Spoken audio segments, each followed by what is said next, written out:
All right. Okay. Thank you so much.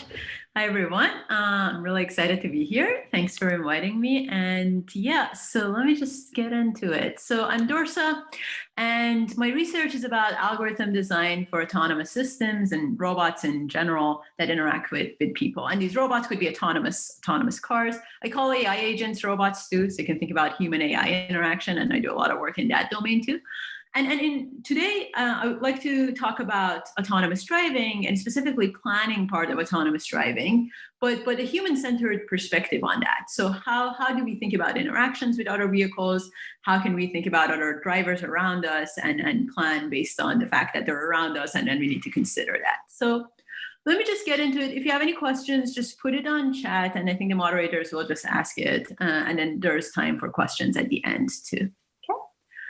All right. So if you think about autonomous driving, over the past decade, we have seen a lot of advances in autonomous driving. Like I remember when I started working on autonomous driving, it was around like 2012, 2013.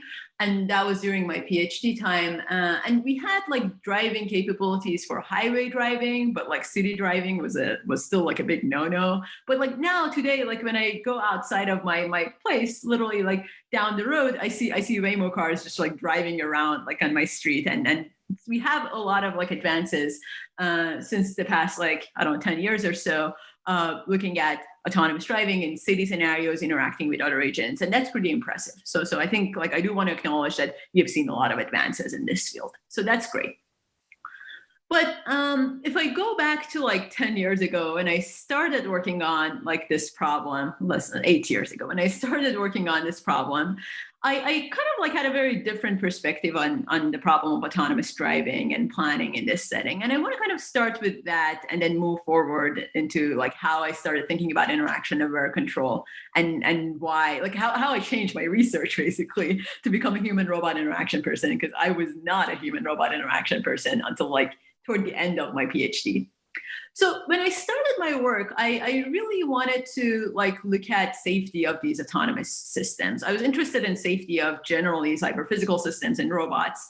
And I was taking a very formal methods perspective for this. So the idea of formal methods is if you give me a specification, if you formalize like what is the thing that you would want to be satisfied, I would try to come up with a proof, a mathematical proof that will guarantee that that system satisfies the specification. And that specification could be about safety, could be about reachability, could be about anything that you can formalize. And as long as I have the objective and I have my model, I should be able to go and prove that. And I was trying to take a very similar approach to autonomous driving. So my goal at the time was if these vehicles are going to be on the road, they need to be insured. They need to have some guarantee that they're safe. And I would like to do that. I would like to prove autonomous cars are safe. And my perspectives have changed since then, so I don't think that's the right approach necessarily anymore. But that was exciting, and that was the thing I really wanted to do, and sounded very, very difficult. And we did a lot of work in this domain. So we have some work where we start from some logical specifications that specify safety and not collision avoidance and things of that form. And what we do is we take that specification and we translate that to something that's called a Buki automaton, a non-deterministic Buki automaton. Then we determinize it, then we make a game out of it. So that game is a game between the system, which is your autonomous car, and everything else that's happening in the environment. So all the wrong things that can happen in the environment. And you kind of can think of that as a two-player game, and you can solve the game. And you either come up with a provably correct strategy, like a plan for this autonomous car that's provably correct, or something that's called a counter strategy, which says, okay, this is not possible, like this is not feasible because of this and that.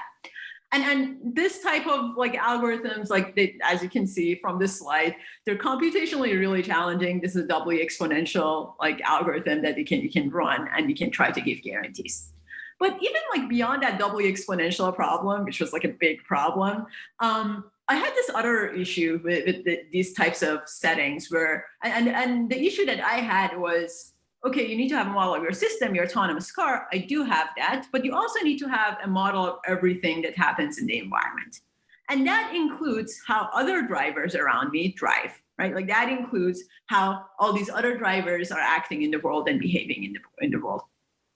And this kind of like came down to, well, what is the human model that you're going to put in when you're thinking about safety of these vehicles? And at the time, like I was kind of ignoring this problem for like a good 3 years. Like I was like, okay, someone will give me a human model, I'll put it in, and let me just focus on proving things. And like, yeah, we published papers on that. But like at some point, like I started talking to people, I started talking to cognitive scientists. I was like, okay, so what is the right human model that I can put in here? And basically everyone was like, we don't know. Like we don't have such a human model that you can put in your proof and make it work.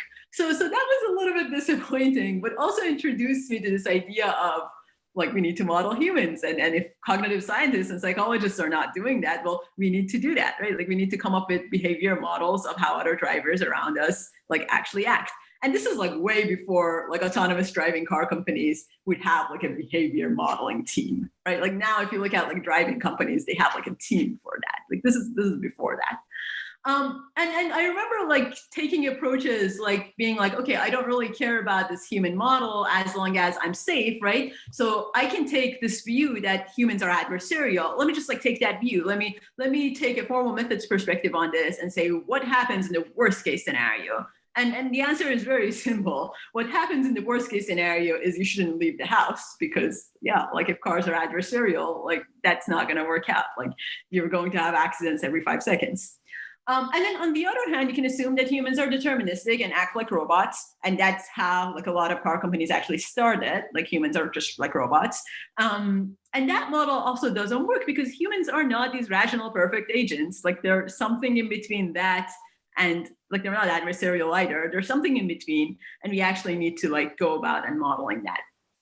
And of course, we were not the only people who realized this. So I remember this was like around 2015 where Google started putting out their cars. And in the span of a few months, they had 11 accidents. All of these accidents, the Google car was being rear-ended. So of course, it wasn't Google's problem. But the thing that I wondered at the time, and I'm sure like it was the same thing that Google wondered at the time, was, well, why are normal people, like why is Dorsa not being rear-ended 11 times in a span of a few months? And you might say, well, you don't drive as much as Google drives, and that's true. But why am I not being rear-ended like that many times in years of driving, right? Like that's not very right. And then this comes back to the same question that if you think about humans in the world, like the car behind you, it's not going to behave by the book. It's not going to be this rational agent that's going to go exactly like 20 miles per hour, like when you're driving in a 20 miles per hour zone. And I remember there was this comic out there like at the time, and this like motivated my research toward the end of my PhD. And the same thing is still true. Again, like I had the same interaction like a few days ago with a Waymo car, like exact same thing, where you're looking at the car and like, are you going or am I going? Or are you predicting my location like okay? Or like, should I trust you? Like what is happening? Like I'm going, I guess I'm going, you're not crossing. And this same interaction, like we still have issues in terms of figuring out what to do in such scenarios. Okay. So what I'd like to do today is I'd like to talk a little bit about some of our work from like toward the end of my PhD actually, where we started thinking about interaction over control and how we started thinking about modeling interactions between autonomous cars and human-driven cars, and the fact that autonomous cars can influence people. We should take that into account.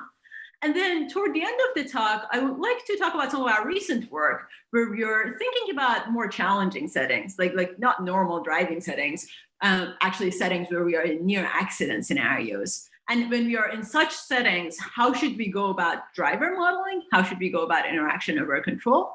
And how should we think about planning for autonomous cars in those near accident scenarios? So yeah, and then depending on time, I might get to some or all of this. Let's see how that goes. Okay. All right, so let's just jump into this.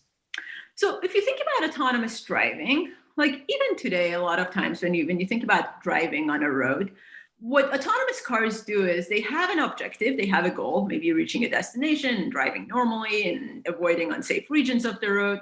And they optimize that and they keep going. And if they see a vehicle on the road, a lot of times they care about collision avoidance because, again, you want this car to be safe. So that is like the first thing that you would want to do. You would want to do collision avoidance. And how would you do that? Well, you try to think about where this vehicle is, and a lot of times you might just treat it as a robot. So you would think this vehicle is driving 50 miles per hour, so it's going to keep going 50 miles per hour. And let me just model it as an agent who follows that linear velocity. And hopefully, if I do collision avoidance with that, everything will be great. But if you think about it, this vehicle is not just a moving obstacle that's just sitting there, right? There are a lot of times there's a human inside it. And that human also has an objective and tries to optimize for reaching for the destination and so on. So if you think about it in this setting, like whether we want it or not, or whether we plan for it or not, the actions of this autonomous vehicle can influence the actions of other drivers. And our goal here is to actually think about those influencing behaviors, the fact that these actions affect actions of other drivers, and also like leverage that. If you can leverage that, that would be kind of nice. So what do I mean by that? If you think about a vehicle changing lanes, in like normal driving, like no autonomous cars going on, is not going to think, well, this other driver is a robot and let me just plan based on that, right? Like this vehicle is going to probably like nudge in. And then based on that nudging in behavior, would expect the driver to slow down and thinks about that interaction very carefully. Like the fact that if it nudges in front of this vehicle, like that vehicle is going to slow down. If it was going 50 miles per hour, it's not going to go 50 miles per hour anymore. And we actually need to like take that into account. So how did we go about this? So we started modeling this interaction as a whole. So the interaction between an autonomous car, I'm using the orange car as my autonomous car here, and a human-driven car, that's the white car here. And we modeled this full interaction as a dynamical system, a single dynamical system, where we can directly control the actions of the autonomous car. Let's call that UR. So that's the steering angle and acceleration of the autonomous car. And in some ways, we're indirectly controlling the actions of the human, and let's call that UH. So again, steering angle and acceleration of this human-driven car.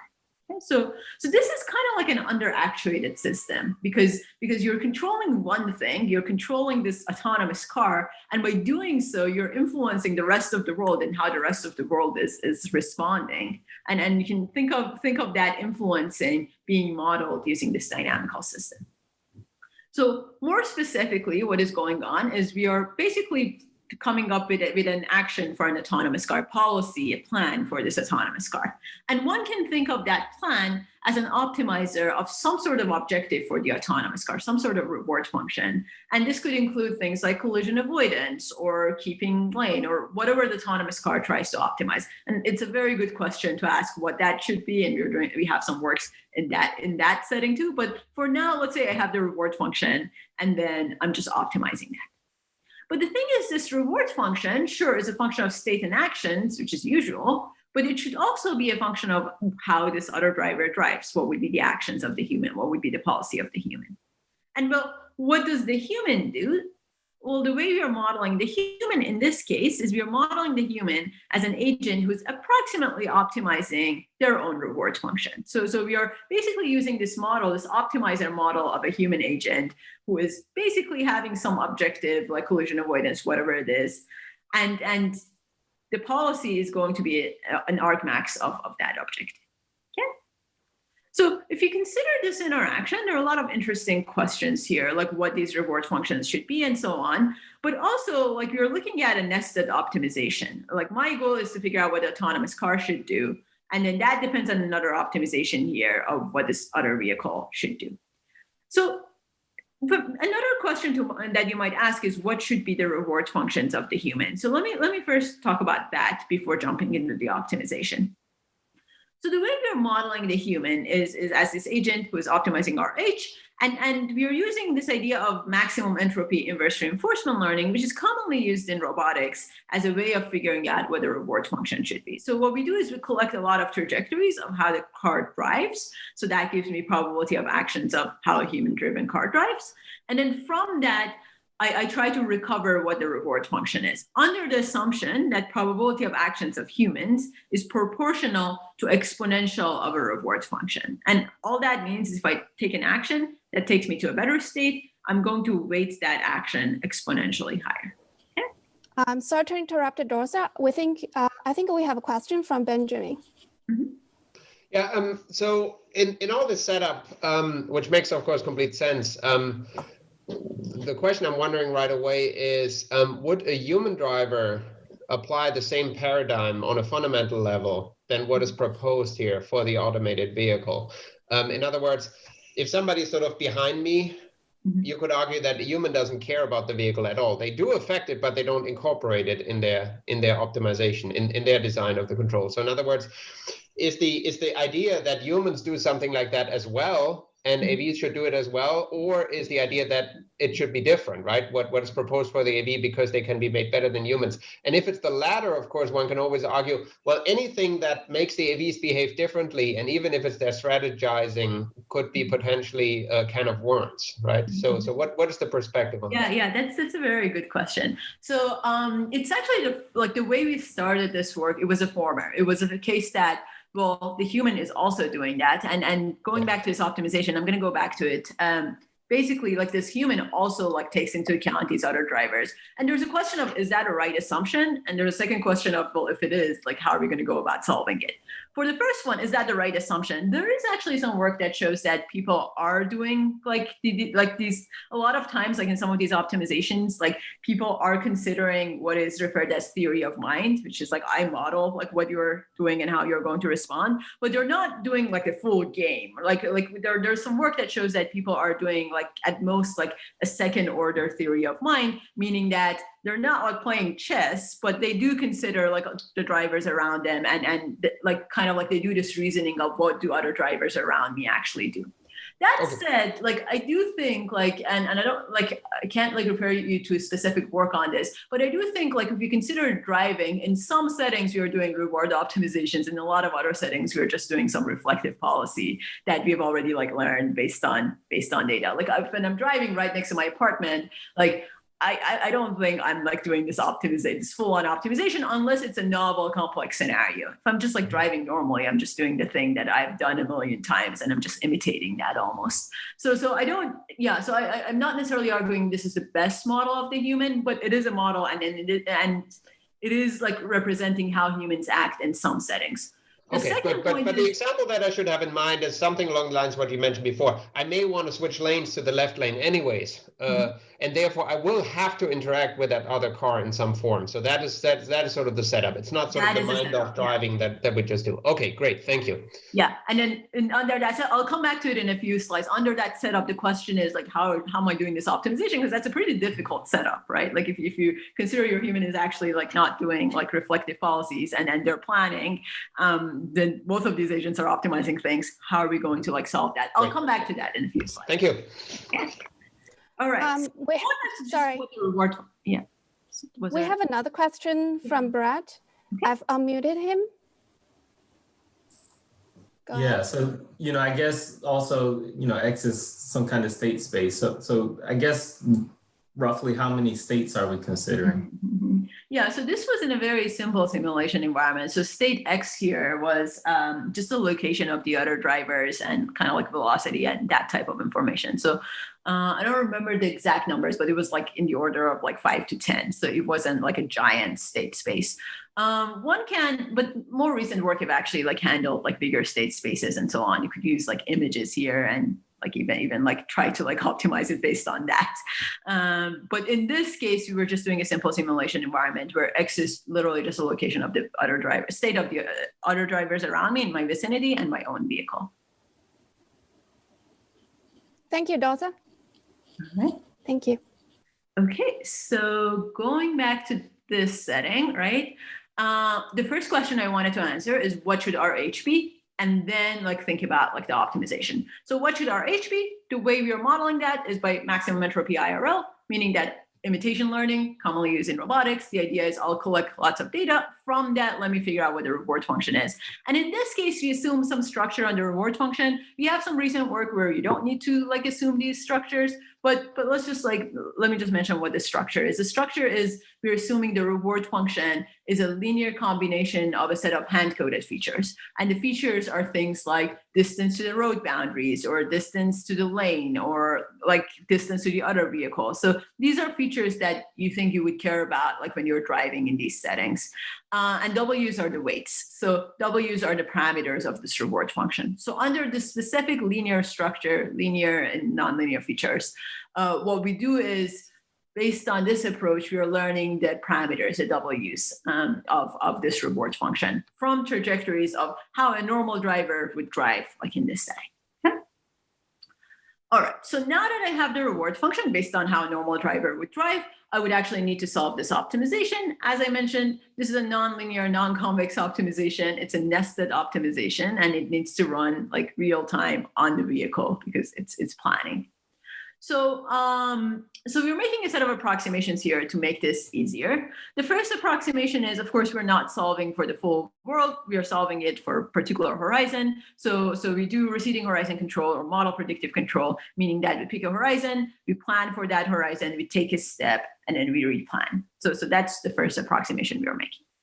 The second one is the one that goes back to this question of how intelligent your human driver is the fact that if you think about autonomous car influencing the human could also influence the autonomous car. I'm actually modeling that. And if you were to like solve that, we fall into this infinite regress that I think about what you think and you think about what I think. And that just in general wouldn't scale. So instead of doing that theory of mind approach or like the game theoretic approach, what we do is we cut the game at the first time step and we solve this as a leader-follower game, as a stack overhead game.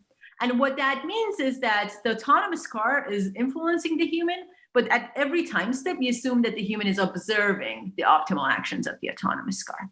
Okay, and this is an approximation, of course. And then we actually like did the full game version of it for simpler state spaces later on. But it's an okay approximation, it turns out, in practice. And part of it is we are replanning at every time step. So because we are replanning at every time step, and because people are bounded rational, so they're not going to be solving the full games anyways, this approximation doesn't hurt us too much. And then finally, the other approximation I'm making here is I'm assuming my human is actually taking the optimal action. So my human, I'm assuming, is deterministic and taking the maximum of RH. And in practice, of course, humans are not deterministic. I'm going to come back to this point when I talk about near accident scenarios and the fact that humans are not deterministic. You could assume your humans are probabilistic under this paradigm, like that works too. It's just computationally, it's more challenging to solve. And like the reason we didn't do that was real-time aspects of solving the optimization. Okay? All right, so going back to my nested optimization, like each one of these rewards are a sum of rewards over a particular horizon because I'm solving it in an MPC fashion. And then what I'd like to do is I'd like to basically figure out what the policy of the autonomous car is. And this is a nonlinear, non-convex objective. So the best thing I can do here is I can do gradient descent type algorithms. So specifically, like we are running quasi-Newton methods here. And we take it, so our objective is the reward function of the robot or the autonomous car. And I just need to have an expression for the gradient here, the gradient of the reward with respect to the actions of the robot. And well, what is that gradient? I can just write it like chain rule and take the gradient with respect to UH, take the gradient with respect to UR, and then gradient with respect to UH requires the gradient of UHS star with respect to UR2. Let me just put out this expression here again. Okay? So I just need to have my gradient and then go and solve this. If I were to find this gradient, these two terms are easy to find. They're taking the gradient with respect to UR and UH already can find those symbolically. The term that's giving me trouble is this term. And this is exactly how much the actions of the robot is influencing the actions of the human. Like this is the term that I need to take into account. Okay. So how do we do that? Well, we take kind of like a math trick here. We do like implicit differentiation to find an expression for this. And then the way we do that is we take the reward function of the human, not the robot, the reward function of the human, and we take the gradient of that and we evaluate it at the optimum, which is UHS star. And any gradient at the optimum is equal to 0 if the function is smooth and the minimum can be attained, which is the case here. So I have an expression that says this gradient at UHS star is equal to 0. I can take another gradient of this expression with respect to UR. So if I do that, on this side, it's just going to be 0. On the other side, I get this full expression. And these other terms, again, all of them can be computed symbolically. And I end up with this term. And this term is exactly what I wanted to find earlier. So I can actually solve for this term using this expression. And I can put that up there. I'll have my gradient. I have my reward function objective of the robot. And I can just run my favorite like quasi-Newton method to try to solve this. So we use like LBFGS. And this is a few years old. So we use like Theano, and we didn't use like any of the fancier like optimizers that are out there today. Okay. All right. So what would be the implications of this? Let's see how this works in practice. So I have my autonomous car. I have my human-driven car. If the autonomous car wants to change lanes, go to the left lane, normally what autonomous cars do is they look at the velocity of this vehicle. They project that, and they want to be safe. So they do something like this. They kind of like slow down and wait for the vehicle to pass and go behind it. Okay, so that is like the safest thing you can do if you assume that this vehicle is just following like constant velocity. And this is actually something that autonomous cars even still do. This is one of the favorite videos of everyone who does autonomous driving. You might have seen this in other talks today. So this is a Waymo car that wants to change lanes, and it signals it's doing everything right from that perspective. But it's not being interactive. And of course, none of these cars are letting it in. And because of that, it needs to exit and come back around and try again, which is not that ideal. So instead of like this type of behavior, instead of this behavior that I assume everyone else is a robot and follows some constant velocity, what our approach ends up doing is it ends up taking a behavior that kind of looks like this. It ends up cutting in front of the human. So our vehicle actually like goes ahead and cuts in front of the human. And you might say this is a very aggressive thing to do and not safe. But the thing I'd like to argue is this is actually a very human-like thing to do. And I would actually argue this is a safe thing to do too, because if there's a car behind you, it would expect you to do the human-like behavior. So what's happening here is that the orange car has a model of the human-driven car, the white car. And based on that model, it knows that it can influence it, and it knows that it can cut in front of the human and make the human slow down. And this is like what we do, right? Like if I drive like on highway, I don't know where you guys are, like 101 or 405 or any of the highways, right? We will not wait for every single car around us to pass and after that change lanes. At some point, we cut in front of someone knowing that they're going to slow down. And then that's the big part, knowing that they're going to slow down. And how do you know they're going to slow down? Yes. Dorsa, sorry to interrupt. We have a question from Benjamin. Yeah, I was a little lost. Sorry, I missed that part. So obviously critically is how to design the two reward functions now. And understand that for part of that, you use just learning from existing data. But is it that both reward functions are completely learned from data, or some of them have some strategy built in? I missed that. So which parts of where is learned and which is designed? Yeah, that's a very good question. Yeah, so the reward function of the human in this experiment was fully learned from humans.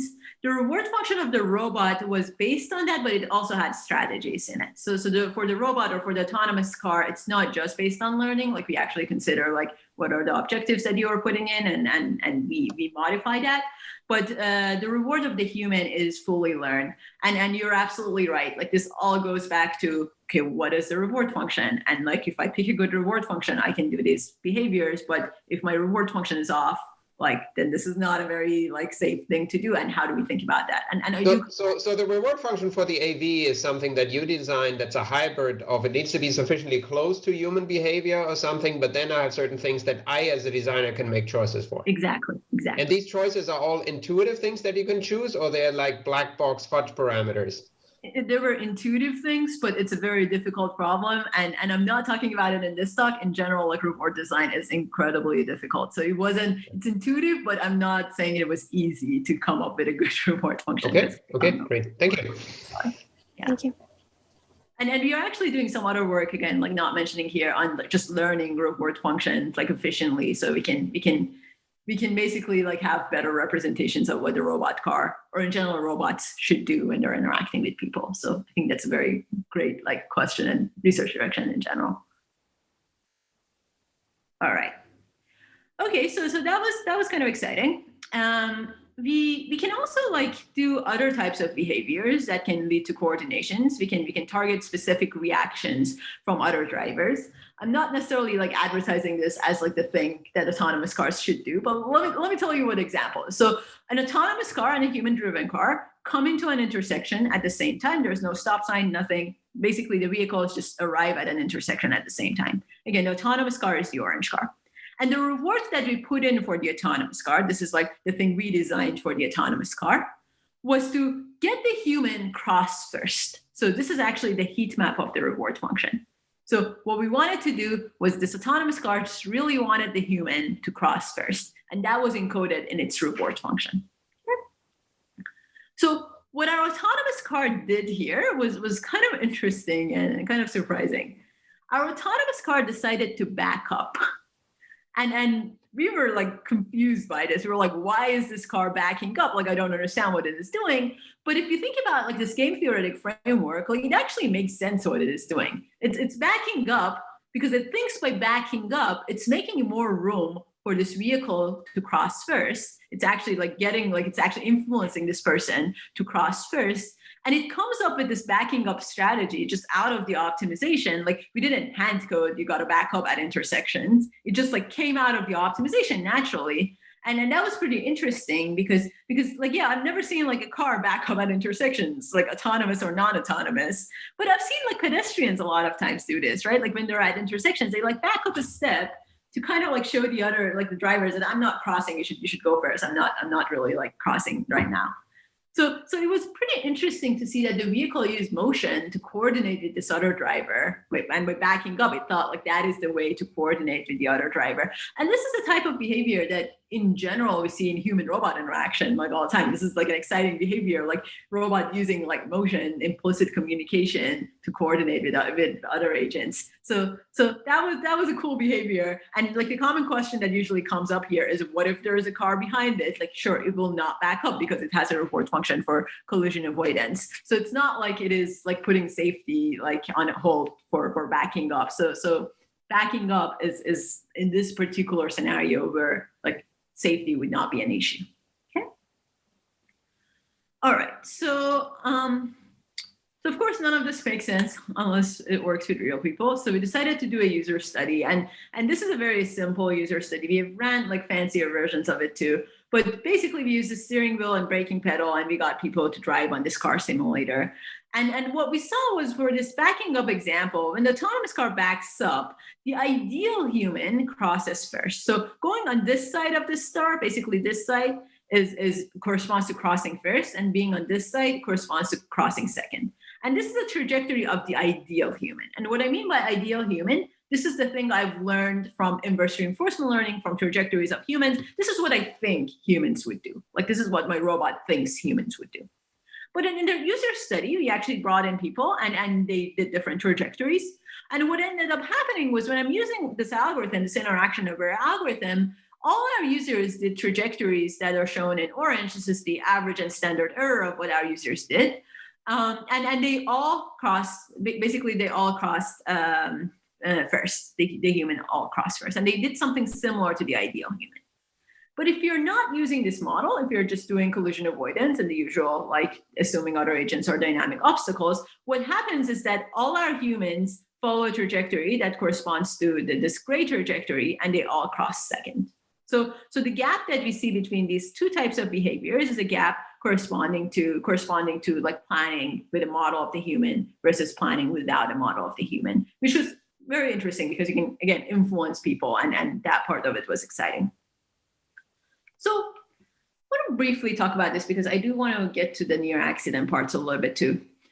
So let me just, briefly like summarize what I've talked about, right? So we're basically talking about the setting where we have an autonomous car, a human-driven car, and I'm arguing that for this autonomous car to be safe, it needs to model how these human-driven cars drive around it. And one way of modeling that is by a reward function and saying that I'm running inverse reinforcement learning and I'm figuring out what the reward function is. And that's all great until we basically like ran into this video that kind of scared us all. And this video is a video of a truck driver, and there is a black car on the side, and it's signaling, doing everything right, as I've suggested. But it ends up like this truck driver, for some reason, is not letting this car in. And they had this like weird accident, which like was confusing to us.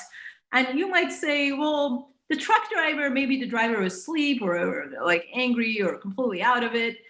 And then the other car, like if you think about the other car, it was also pushing. Like if I was that car, at some point I would give up and go back to my lane. I wouldn't be like, I have a model of this truck driver, I'm just going to go with that. And I assume they will slow down and I can influence them, right? Like at some point I would give up and I would be like, okay, I can't influence this truck driver. So if you think about it, like different drivers in general have different driving styles. And when it comes to modeling other drivers, you can't just rely on a single driver model where we assume everyone follows the same single reward function that we've learned from normal driving data. So we can't really just rely on this offline data that we have collected and this reward function that we have just learned and we are happy with. And the idea that we try to explore here is how do we update this reward function online? And how do we think about doing that efficiently? So that's kind of the core idea we explored here. So there's a question. Sorry, Dorsa. We have a question from Brett. Uh-huh. Yeah, and you kind of moved past it, sorry. But just in the driver, the user study, what were the humans instructed to do? Oh, yeah. So the humans were instructed to basically, let me remember, this is like 4 years old now. So I should look at the paper to remember the exact instructions there. But they were driving at intersection, and then they were instructed to basically just drive and be safe. So I think that was the setting, because the autonomous car wanted the humans to cross first. The human didn't necessarily like know that the autonomous car like wants them to cross first. So it was just like, you're supposed to like cross the intersection and just not hit this car. Like, how would you do it?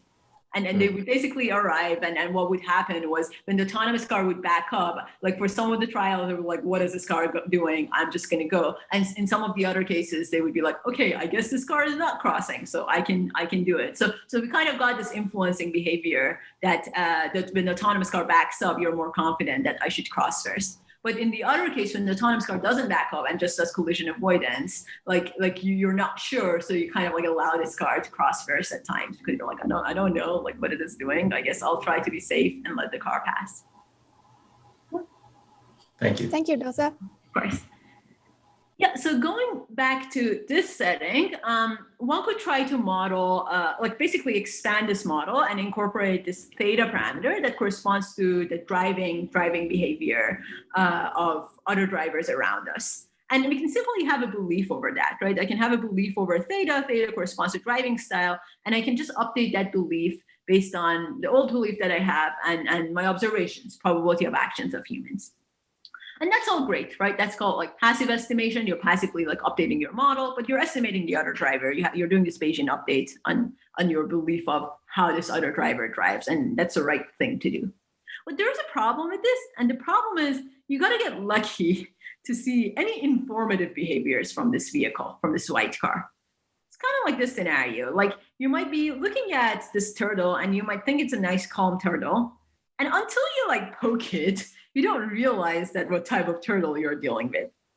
So the thing we wanted to like explore here is right now when we are looking at this white car as this autonomous vehicle, we might think it is a nice driver, like, but until like we poke it, we won't poke it, we won't realize like what type of driving style this person has and so on, right? And if you think about it, the autonomous car is not just a passive observer that sits there, right? It's also an actor. It can take actions. And we have already seen its actions can influence the actions of other drivers, right? Like a car like can try to nudge in, and by nudging in, it can influence how other drivers slow down and respond. So because other drivers respond to the actions of vehicles, we have an opportunity here to actively gather information. So the thing we did was we tried to extend our model in a similar fashion, and as I mentioned in the first part, where we bring in these actions of the robot into our model. And then we updated the reward function of the robot. Let me move to here, the reward function of the robot to be whatever it was before. I'm calling that our goal. This is what we designed before for what the autonomous car should do. But we added a term that corresponds to information gain, that corresponds to gathering information like in these settings. And that's the difference between entropy over belief of driving style at this time step versus next time step. And this is belief over this other driver. So what ends up happening is when we think about the car changing lanes, the car doesn't just cut in front of the person. What it does in this case is it starts nudging in. And depending on how the person responds, it might go back to its lane if it thinks the person is distracted, or it might complete the merge knowing that the person is actually going to slow down and wait for the driver to pass. Okay. So we ran a user study on this too, where we had distracted humans playing a game on a mobile phone, and we had attentive humans basically not doing so.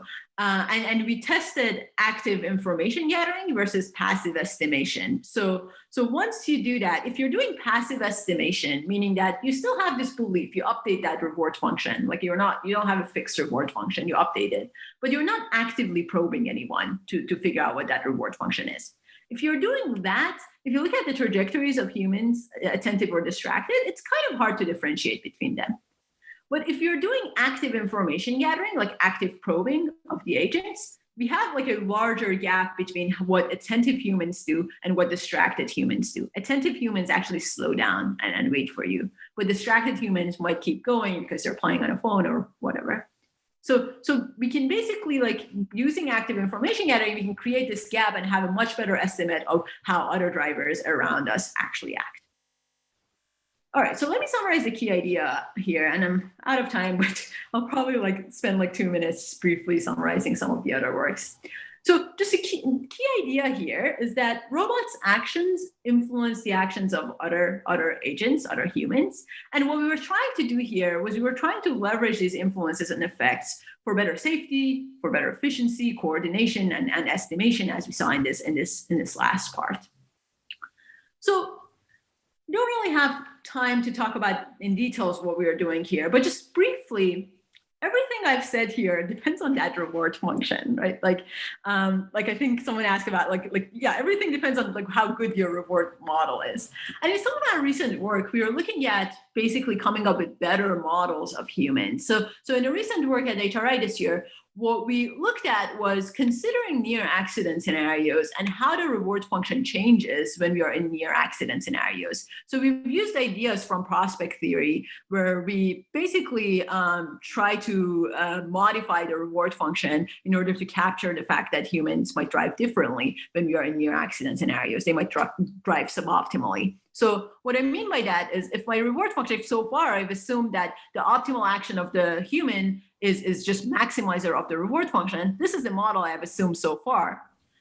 Can I do better than that? And sure, that's a rational model. The field has been basically thinking about other models that try to capture the fact that humans are not deterministic. People use this noisily rational model all over. This is something that in general people use, which is saying, hey, humans are probabilistic. They're not going to be deterministically picking the optimal thing. They're going to take an action with some probability. And that probability is corresponding to some temperature parameter, that's called rationality coefficient, and some reward function.